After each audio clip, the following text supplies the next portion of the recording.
whoever they contracted with canceled the contract. Yeah.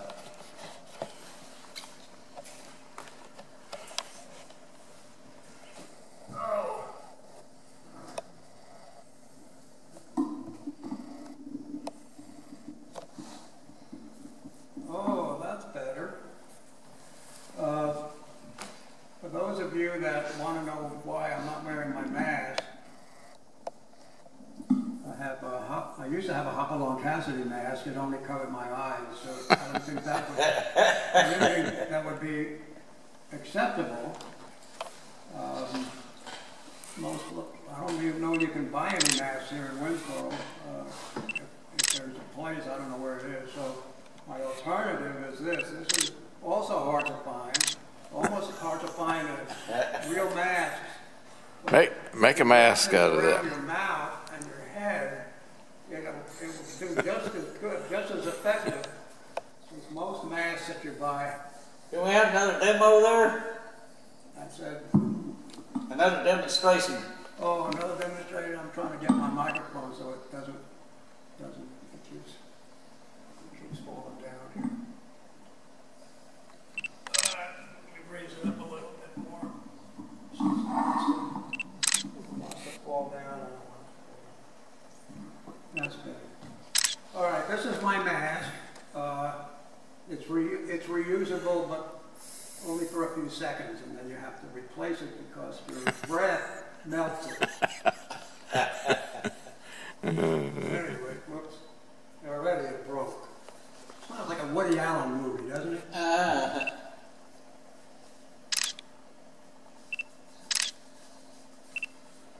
Anyway, that's my mask. It's very inexpensive, but very hard to come by. I won't wear it now because I'm not in the company of diseased people. Most of these masks, by the way, are totally ineffective as preventing you from getting COVID-19. What they do is they collect your own germs and keep them in your own face so that they can't escape. Okay, so they're more for preventing other people from getting your germs than from you getting anyone else's. You mean we could get sick from our own germs? That's right. And so can other people, if they're the right kind of germs. I don't have those kind of germs. This microphone's going to drive me crazy. So, I'm going to take it off and hold it. And that'll be better. I'm going to put my mask on the floor now because it's hard to find more of it. Anyway, there are no announcements because nothing's going on. If your music thing is still going on, I'm sure you'll announce that later. But as far as town is concerned, the Center for the Arts is still closed. All the restaurants that used to have music are closed, or the music isn't there anymore.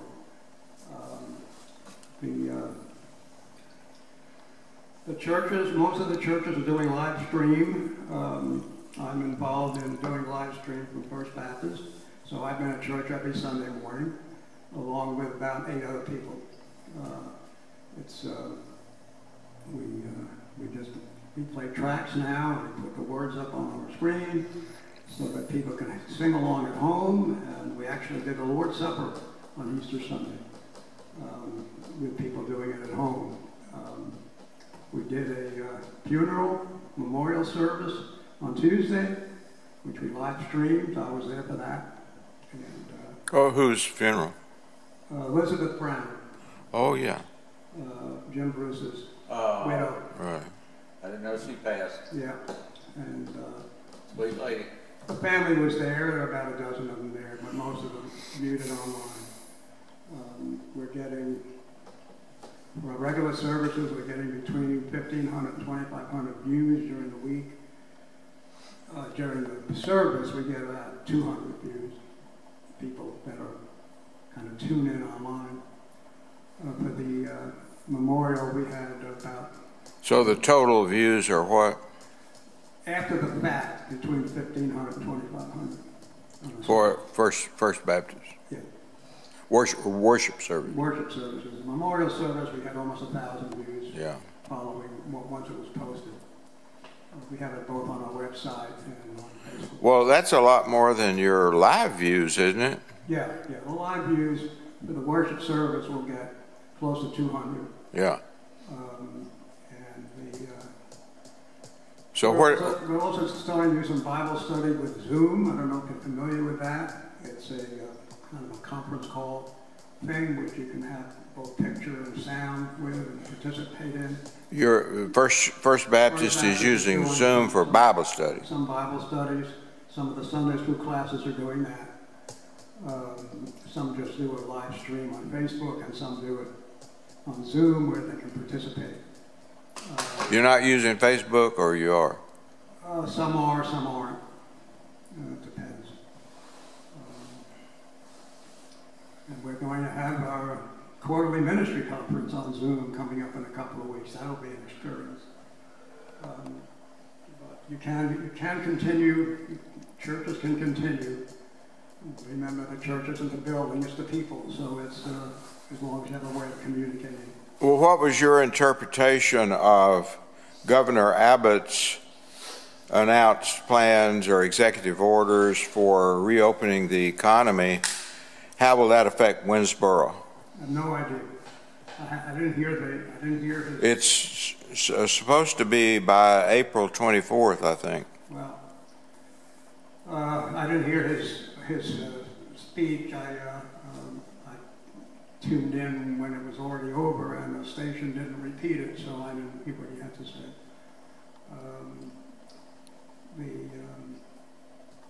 I hope reopening the economy is, whether it'll work or not depends on whether the people will come out and go to those places. You can open your business up. If you open it, they will come. That's what they say, but I was open once the pandemic stuff was announced. I was open for 2 weeks, and not a person came in. I mean, it was like a ghost town here. So being open doesn't mean you'll make any money. It just means you're open.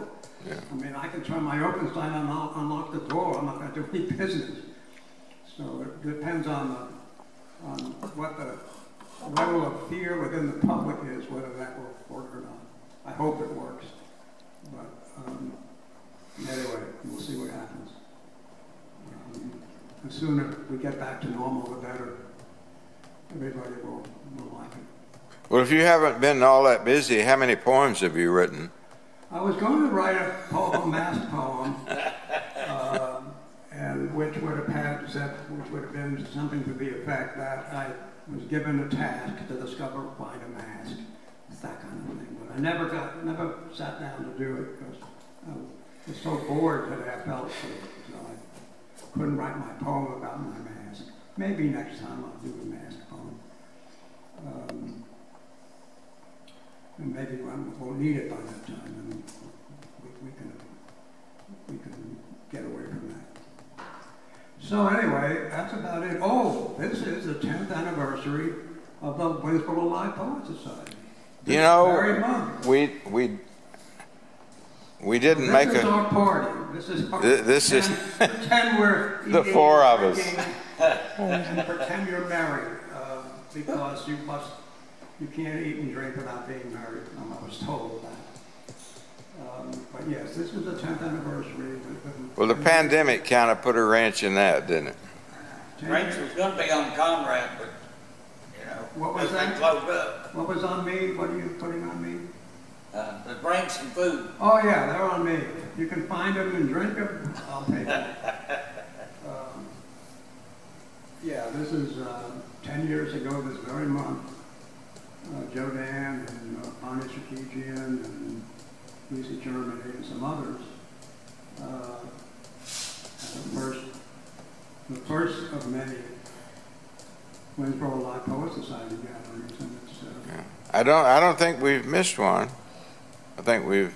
Well, we just the one last year, the cowboy thing. We missed one. Yeah, but we considered that. Right, that was our live poets thing. No, we haven't missed one.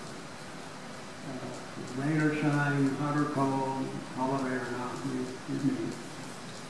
COVID-19 or not, we meet. So, I'm going to basically read from the same two books I read from last month. One of them is the large print edition of Best Loved Poems, edited by a gal named Virginia Reiser. It's nice because, like I say, it's large print, so it's easy to read.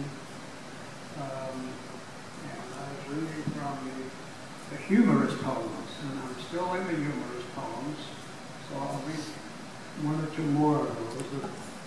The last one I read was the famous Ogden Nash poem last month, Candy is Dandy, but Liquor is Quicker. Probably, I just didn't know Ogden wrote that.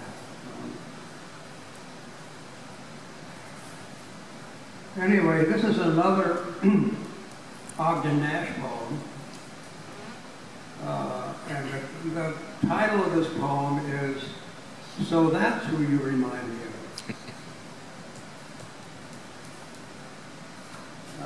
These are all poem readings. I've not read any of these before, so if I stumble on words or names, you'll have to forgive me.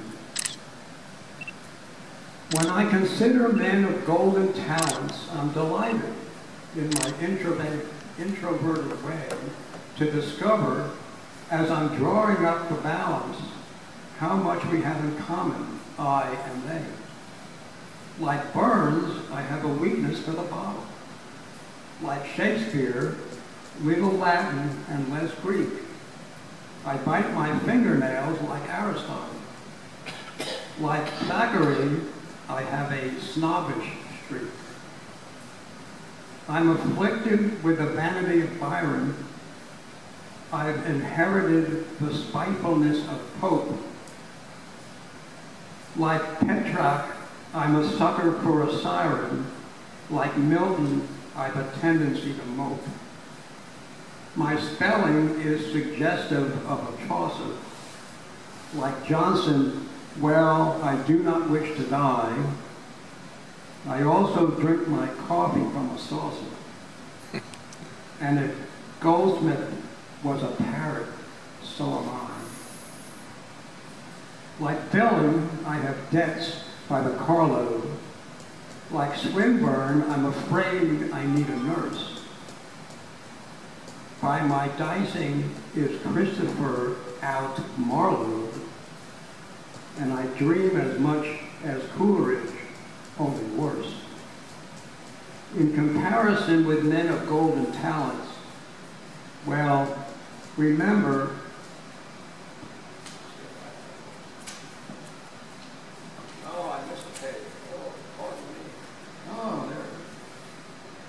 in comparison with men of golden talents, I am all a man of talent ought to be. I resemble every genius in his vice, however heinous, yet I write so much like me. Ogden Nash. And the last one in the humorous section, there's another one by Ogden Nash. And it's called Portrait of an Artist as a Prematurely Old Man. It is common knowledge that every schoolboy, and even every Bachelor of Arts, that all sin is divided into two parts. One kind of sin is called a sin of commission, and that is very important. And it is what you are doing when you are doing something you oughtn't. The other kind of sin is just the opposite, and it is called a sin of omission, and is equally bad in the eyes of right-thinking people, from Billy Sunday to Buddha. And it consists of not having done something you should have. I might as well give you my opinion on these two kinds of sin, as long as, in a way, against each other, we are pitting them. And that is, don't bother your head about sins of commission, because however sinful, they must at least be fun, or else you wouldn't be committing them. It is a sin of omission, the second kind of sin that lays eggs under your skin. The way you get really painfully bitten is by the insurance you haven't taken out and the checks you haven't added up.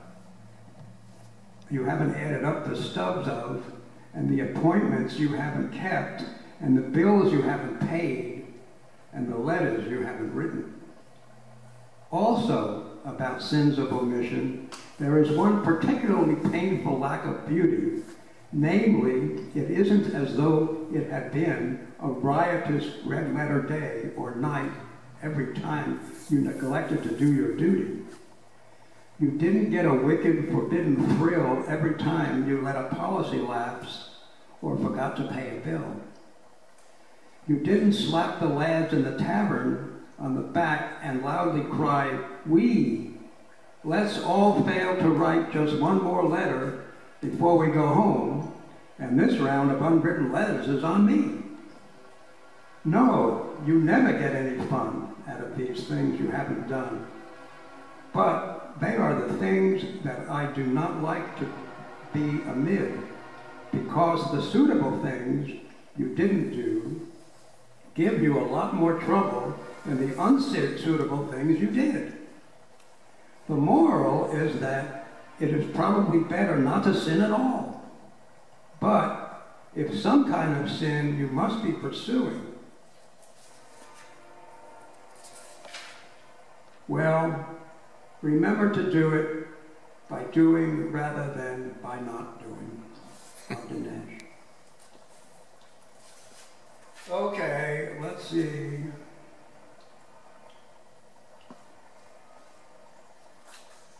I'll read one more out of these. These are just various themes, so it could be of anything. It could be funny or not funny or whatever.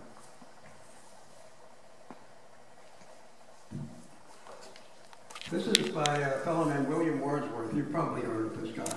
He wrote lots of rhyming stuff. It's called A Solitary Reaper. Behold her, single in the field, yon solitary highland lass, reaping and singing by herself. Stop here or gently pass. Alone she cuts and binds the grain and sings a melancholy strain. Oh, listen, for the vale profound is overflowing with the sound. No nightingale did ever chant more welcome notes to weary bands of travelers in some shady haunt among Arabian sands. A voice so thrilling ne'er was heard in springtime from the cuckoo bird, breaking the silence of the seas among the farthest Hebrides. Will no one tell me what she sings? Perhaps the plaintive numbers flow for old, unhappy, far-off things and battles long ago. Or is it some more humble lay, familiar matter of today, some natural sorrow, loss, or pain that has been and may be again? Whatever the theme, the maiden sang as if her song could have no ending. I saw her singing at her work and o'er the sickle bending.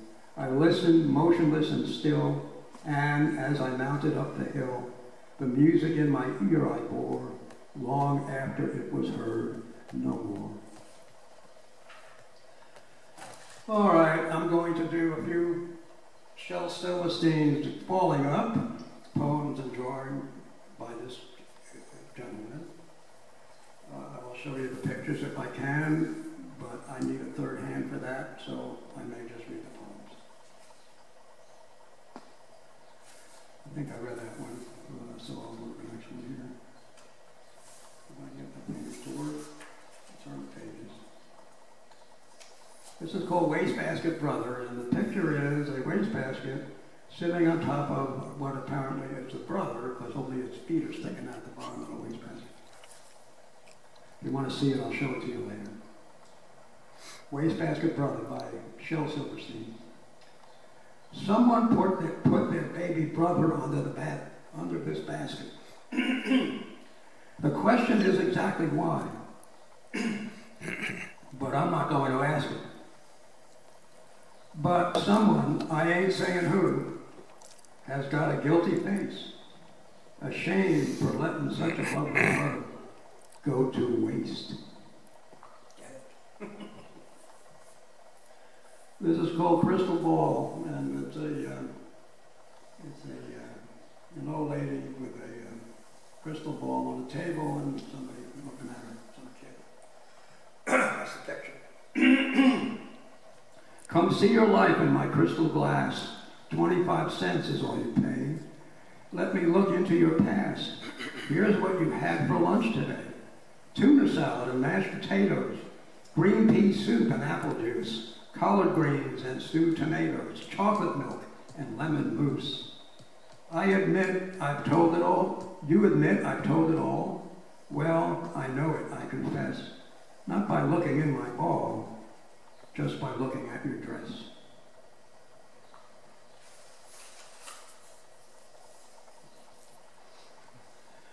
This is called advice.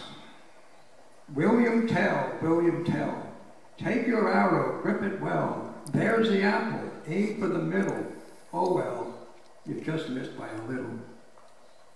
The picture, of course, is a person with an apple on its head and an arrow through its forehead.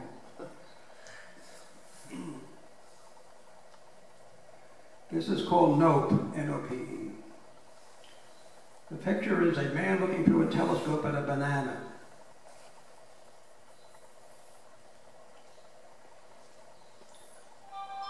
I put a piece of cantaloupe underneath the microscope. I saw a million strange things sleeping. I saw a zillion weird things creeping. I saw some green things twist and bend. I won't eat cantaloupe again.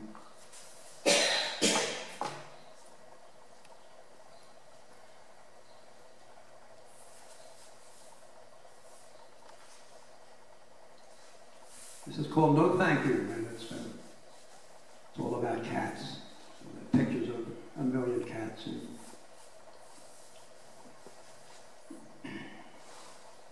No, I do not want a kitten. No cute, cuddly kitty poo. No more long hair in my cornflakes. No more midnight meowing mews. No more scratching, snarling spitters. No more sofas clawed to shreds. No more smell of kitty litter. No more mouses in my bed. No, I will not take that kitten. I've had lice and I've had fleas. I've been scratched and sprayed and bitten. I've developed allergies. If you've got an ape, I'll take him. If you have a lion, that's fine. If you brought some walking bacon, leave him here. I'll treat him kind. I have room for mice and gerbils. I have beds for boars and bats. But please, please take away that kitten. Quick, before it becomes a cat. Well, that is kind of cute at that.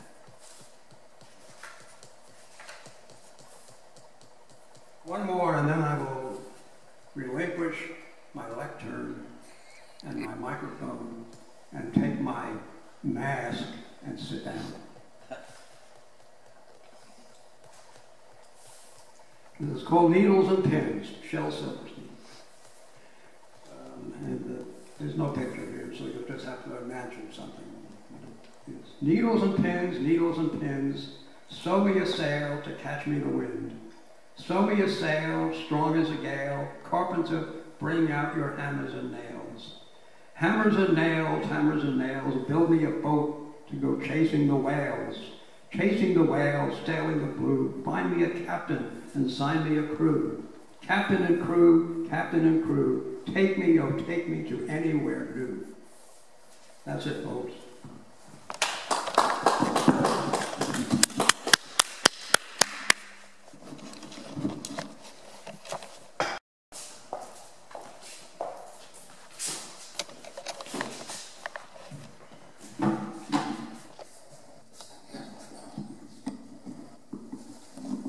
That was an impressive feat of athleticism, Doc. What's that? Stepping up there.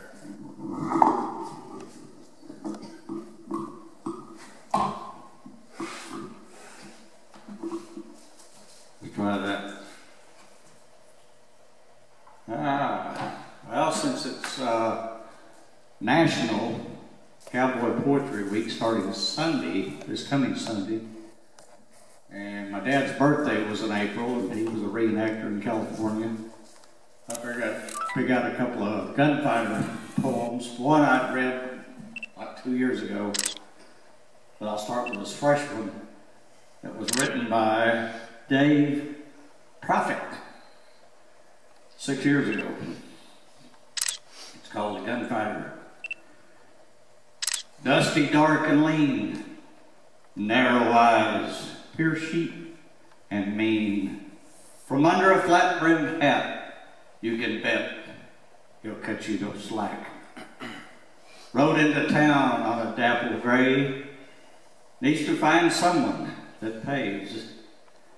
Heads his horse towards the livery stable, shakes off the dust, not much like the fable of the fancy dudes and the snappy duds, his with range dust, West Texas mud. Carries tattered wanted posters behind his belt and holster, which help him rate collect, which faces their bounty to collect. Walks up the street, the tumbleweed rolls by, sees the day die in a flame-red sky. Well-trained hand draws a single-action coat. From this man's death comes in a thunderbolt of the flash from the cold blue steel of the bullet that makes men reel. He checks his gun as naturally as he breathes, carries a derringer up his left sleeve, holsters it and walks into the saloon, filled with roughnecks, loudmouths, and buffoons. Walks up to the bar and orders a drink. Wonders who he'll take to the brink. Young gun at the end of the bar, drunk and removed from home afar, is being watched by the gunfighter, peripheral vision. Young gun may die from the wrong decision. Boy's gun is low and shirt open to the chest, brags that he's faster than all the rest. Wild as a panhandle Texas twister, young gun says, I'm calling you out, mister. You're drunk, son, says the man in black, the only man he's ever cut any slack. A deathly silence falls over the place. Tonight a young man will die in his haste. The gunfighter turns and uncovers his gun. Don't make me kill you tonight, young son. Tension so thick could be cut by a knife. Will this young man take his own life? Fast than the eye could follow, gunfighter's coat makes a young gun swallow. Sees dark man's muzzle before he clears leather. To live or die, he must decide whether. Time has stopped for the two pistoleros. Gunfighter waits for the death bolero.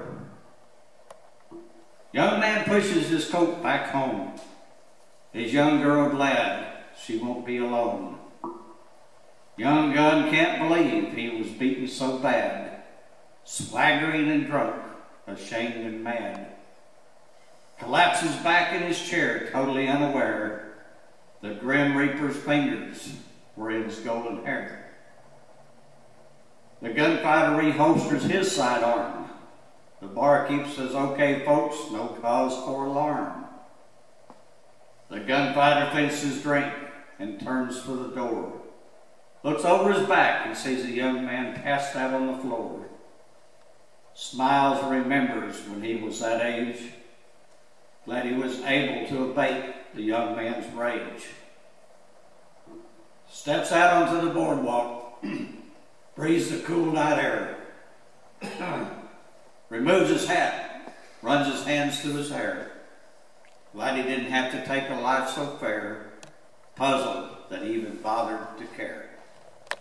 Again, that was Dave Prophet from 6 of 96. The other one, like I said, I've read, it's been a couple, 3 years ago. Just a little bit. All right. This is called the old Gunfighter. This way.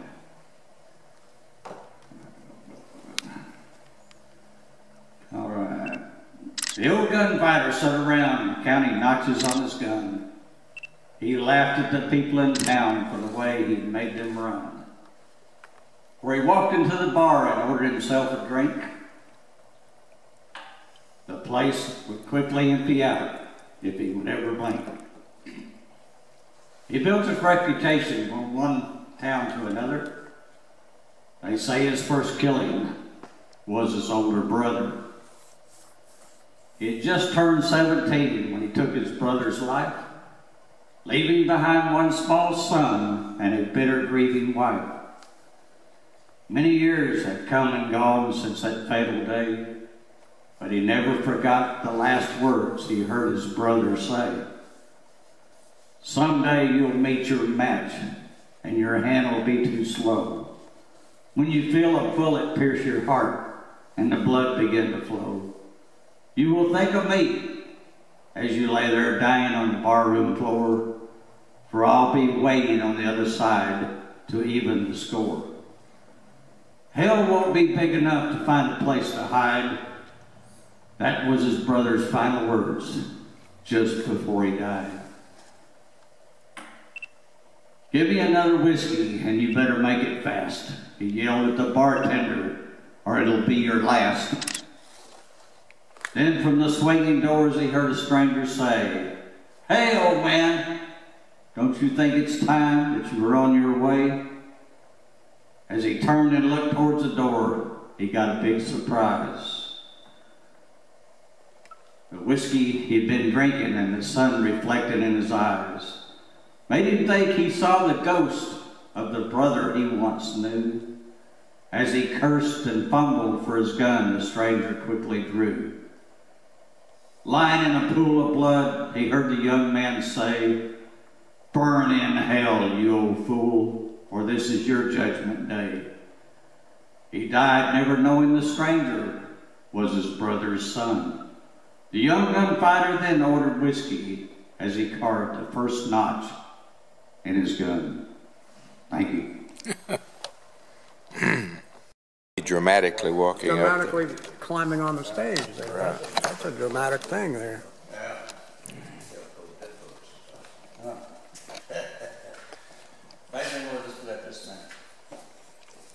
Well, we're kind of a combination, live and dead, because I read a lot of dead poets. So.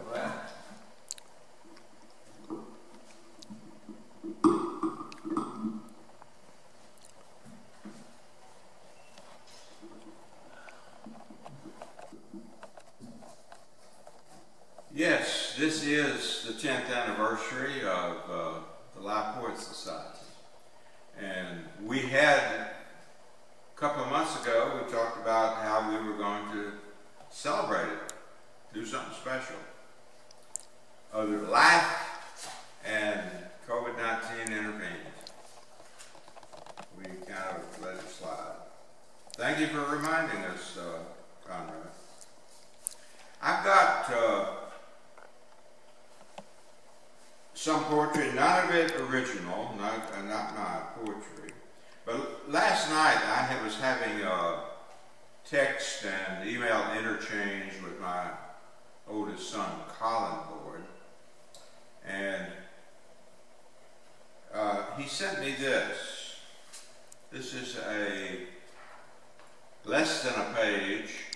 He's got two pictures at the bottom here. One of them is a little black and white cat, and the other one, a profile of the cat.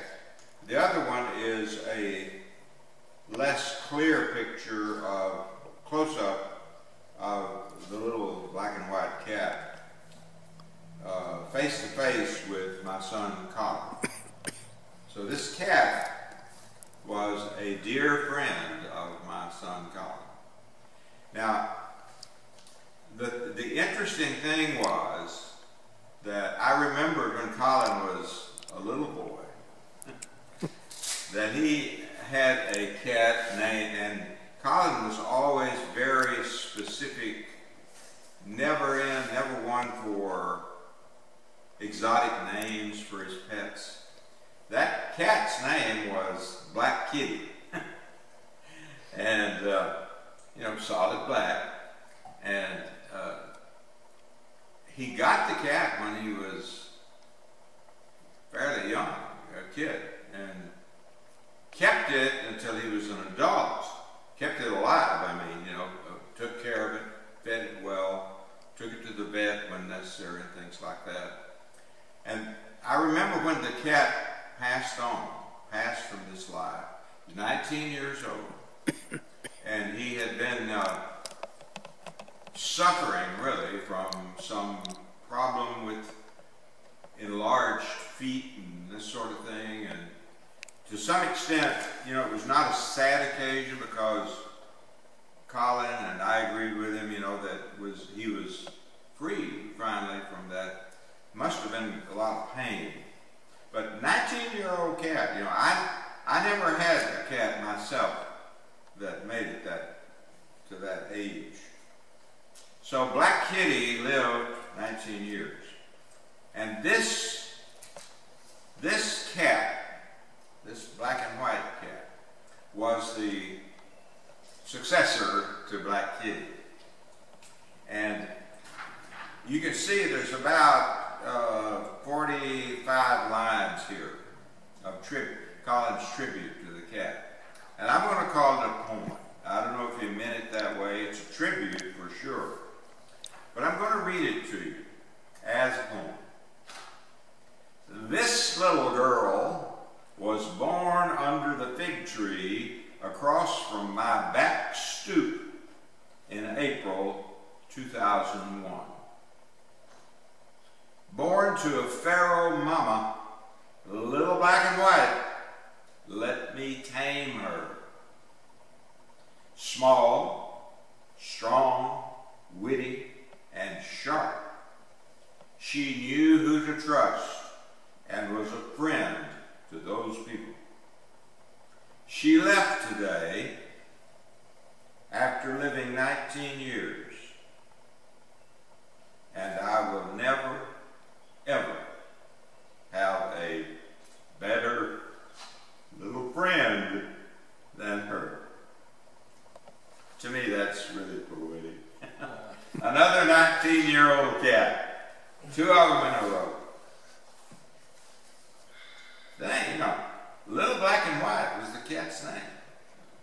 Black Kitty was the other cat's name. I mean, I had cats over the years. When I was a small child, I had one, I named him a Little Lion. L-I-O-N. Little Lion. He looked like a lion, you know, he was just smaller. And then later, when I was in my 40s, maybe 50s even, I had a cat when we lived in Memphis. And I was a big fan of Gunsmoke. Named this cat Festus Hagen. Anyway, I didn't write about him. But I want to read you a few lines, not the entire poem. Some of you know George Gagliardi, musical genius, and he's performed a lot in Winsboro and one way or another. He's performed at Tenney Chapel. And he sends out a Christmas, or not, I think he does send out a Christmas letter, but he sends out an Easter letter. You know, the two biggest holidays, sacred days, call them what you will, in Christianity are Christmas and Easter. Easter really being by far the biggest, most important, most sacred of those holidays, so those sacramental days.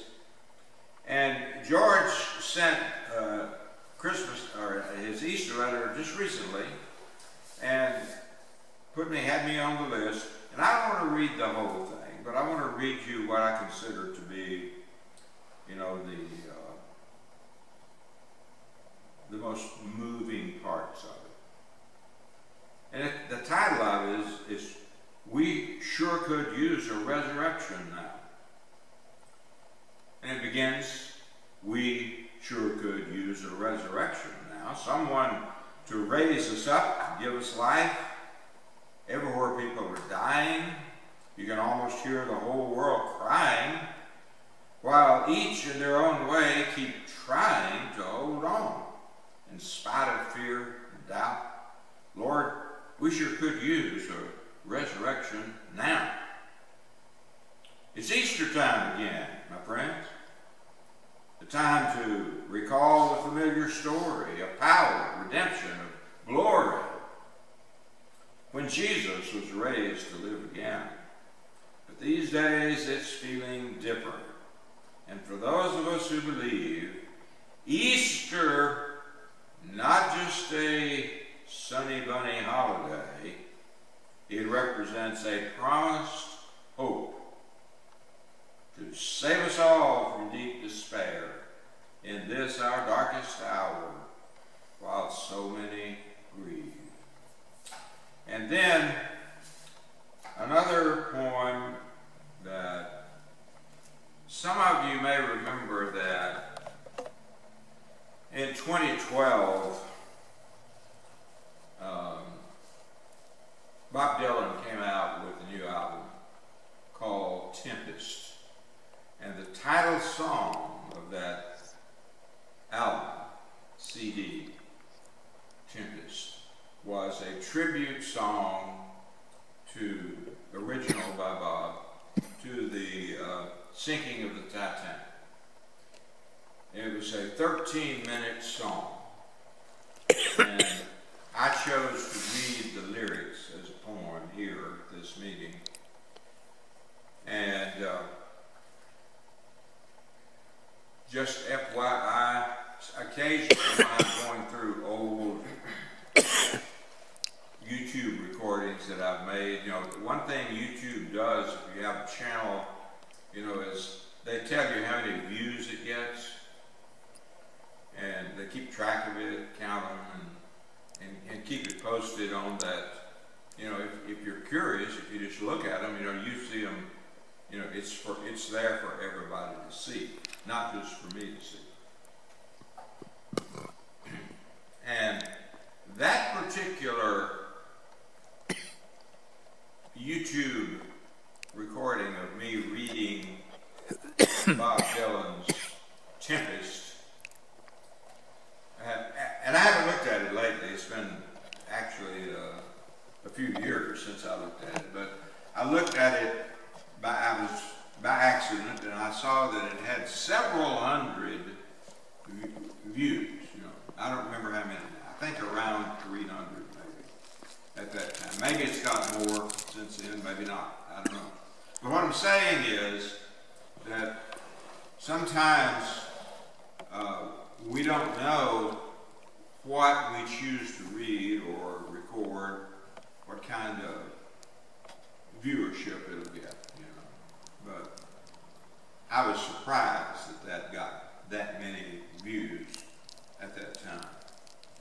I'm going to read another. Bob Dylan has just, in the last few days, actually in the last few weeks, come out with another original. In fact, this is his first original song in 8 years.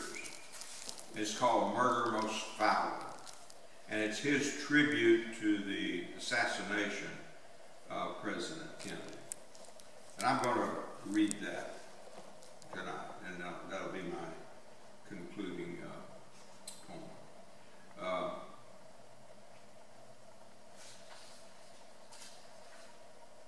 It was a dark day in Dallas, November '63, a day that will live in infamy. President Kennedy riding high, good day to be living, good day to die.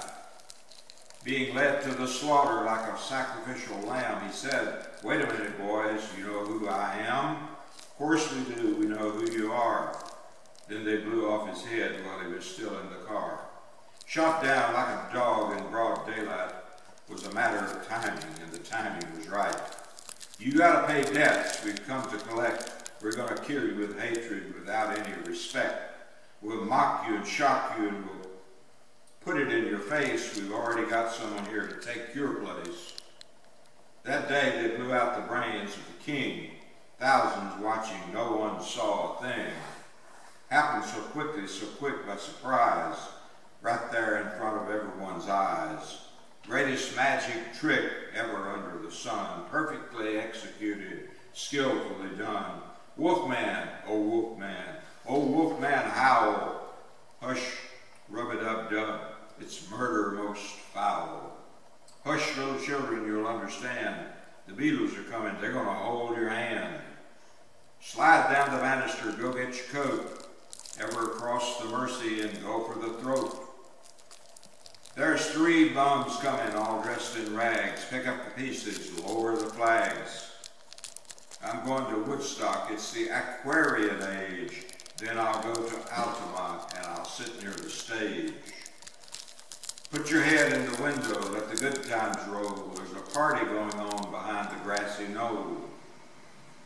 Suck up the bricks, pour the cement. Don't say Dallas don't love you, Mr. President. Put your foot in the tank, step on the gas. Try to make it to the triple underpass. Black-faced singer, white-faced clown. Better not show your face after the sun goes down. Up in the red light district, they've got cop on the beat, living in a nightmare on Elm Street.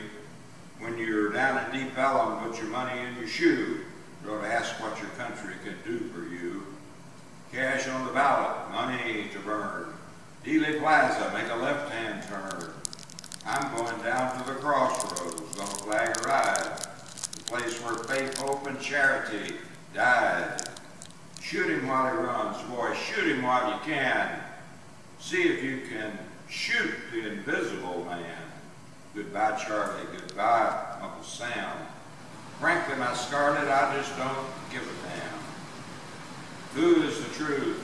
Where did it go? Ask Oswald and Ruby, they ought to know. Shut your mouth, said the wise old owl. Business is business, and it's murder most foul. Tommy, can you hear me? I'm the acid queen. I'm riding in a long black limousine, riding to the back seat next to my wife, heading straight on for the afterlife. I'm leaning to the left, got my head in her lap. Hold on, I've been led into some kind of a trap, where we ask no quarter and no quarter do we give. We're right down the street where you live. They mutilated his body, took out his brain. What more could they do? They piled on pain. But his soul's not there where it was supposed to be at. For the last 50 years, they've been searching for that. Freedom, oh freedom, freedom from need. I hate to tell you, mister, but only dead men are free. Send me some loving, tell me no lies. Throw the gun in the gutter, walk on by. Wake up, little Susie, let's go for a drive. Cross the Trinity River, let's keep the hope alive. Turn the radio on, don't touch the dial. Parkland Hospital only 6 more miles. You got me dizzy, Miss Lizzie, you filled me with lead. Your magic bullet has gone to my head.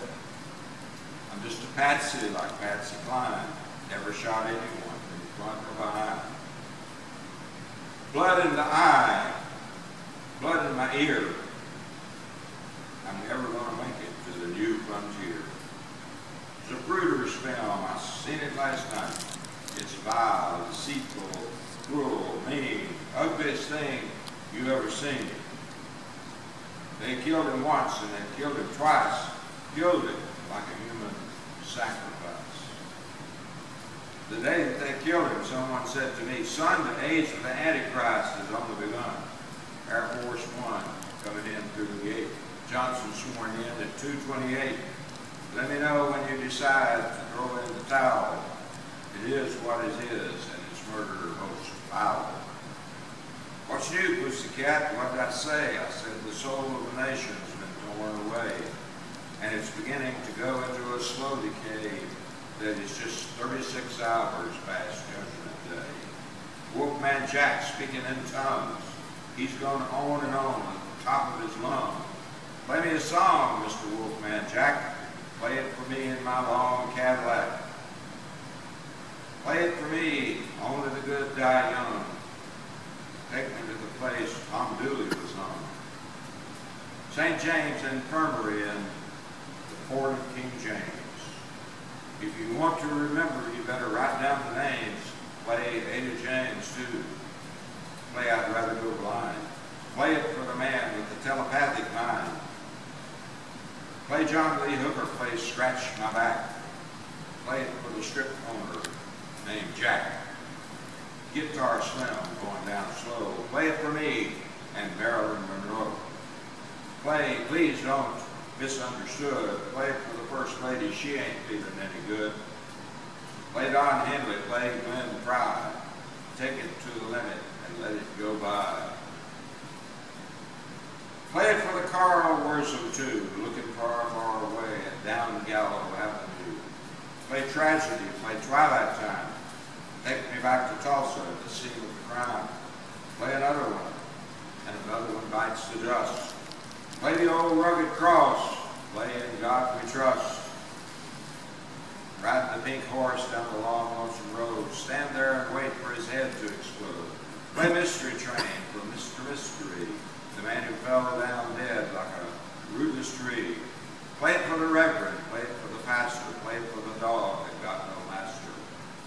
Play Chester Peterson, play Stan Getz, play Blue Sky, play Dickie Betts.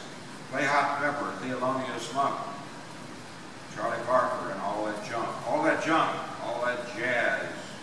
Play something for the Birdman of Alcatraz. Play Buster Keaton, play Harold Lloyd. Play Bugsy Siegel, play Pretty Boy Floyd. Play the numbers, play the odds, play Cry Me a River, play The Lord of the Gods. Play number 9, play number 6, play it for Lindsay and Stevie Nicks. Play Nat King Cole, play Nature Boy. Play Down in the Boondocks for Terry Malloy. Play It Happened One Night, play One Night of Sin. There's 12 million souls listening in. Play Merchant of Venice, play Merchants of Death. Play Stella by Starlight for Lady Macbeth. Don't worry, Mr. President, help's on the way, your brothers are coming. There'll be hell to pay. Brothers, what brothers? What's this about hell? Tell them we're waiting, keep coming, we'll get them as well. But field is where the plane touched down, but it never did get back up off the ground. It was a hard act to follow, second to none. They killed him on the altar of the rising sun. Play Misty for me, and that old devil moon. Play Anything Goes. Play Memphis in June. Play Lonely at the Top, Lonely Are the Brave. Play it for the Houdini spinning around in his grave. Play Jelly Roll Morton, play Lucille. Play Deep in a Dream, play Driving Wheel. Play Moonlight Sonata in F sharp. And A Key to the Highway for the King on the Harp. Play Marching Through Georgia and Dumbarton's Drums. Play Darkness and Death Will Come When It Comes. Play Love Me or Leave Me by the great Bud Powell. Play The Bloodstained Banner. Play Murder Most Foul. Thank you. Doc, would you hand me the briefcase? I've got the paragraph in there to read.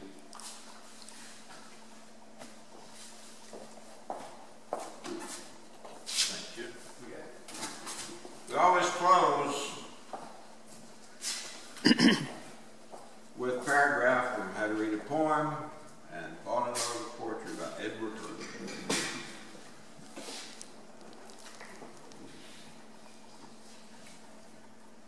These were probably the last serious lines of poetry Keats ever wrote. Most scholars agree that he meant them for later as part of a larger poem or play, but nonetheless, the freestanding lyrical fragments seem so vital, so haunting, I don't see how anyone can safely ignore it.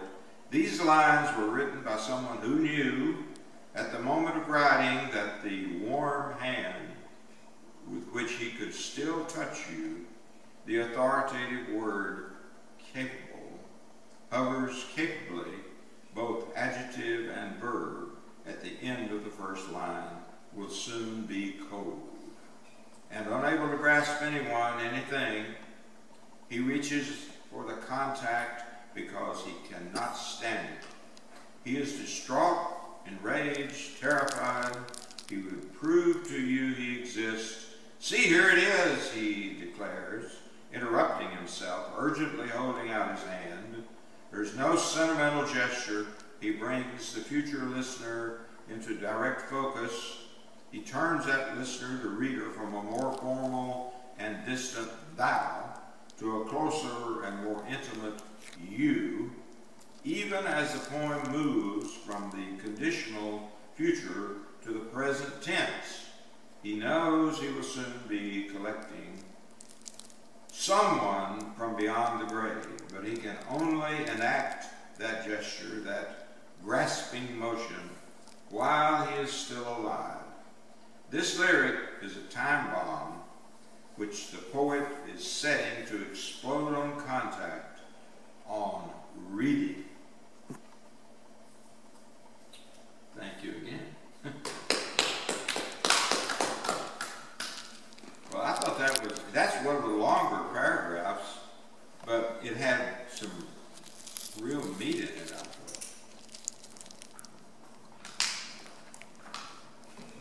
Thank you all for coming out. We, maybe sometime later this year we'll have a real celebration for the 10th anniversary of Live Poets Society. Maybe we'll just let it go and think, well, it was a time of quarantine and we did the best we could. I don't know. I wish Bonnie had been here. I hope she's here if we ever do a proper celebration of it, because she's the true founder of this organization. Thank you to Conrad Wolfman and to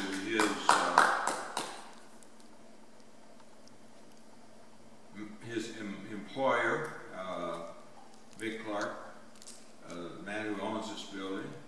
We thank both of them for the use of fine facilities. It's an honor for the Live Poets Society to meet in this building. Truly feel honored to be among such art and amongst such people who treasure art, who respect art, and who promote art in Winsboro, and especially by putting Conrad's and Doc's picture on the building, in which he honors the thing that makes Winsboro what it is the people. And Conrad and Doc were chosen to represent all of those people. So we thank you, Conrad and Doc, for being so representative. And we treasure you as friends as well as fellow poets. Thank you, Bob, for your loyalty and being a part of this organization and a patient listener. One of these days, we hope you'll bring a poem and read it here. And once again, thanks so much for all of you who do what you do, and you do it with pleasure, with talent, and an eye on not just what we're doing today, but for the future generations. I guess we're adjourned.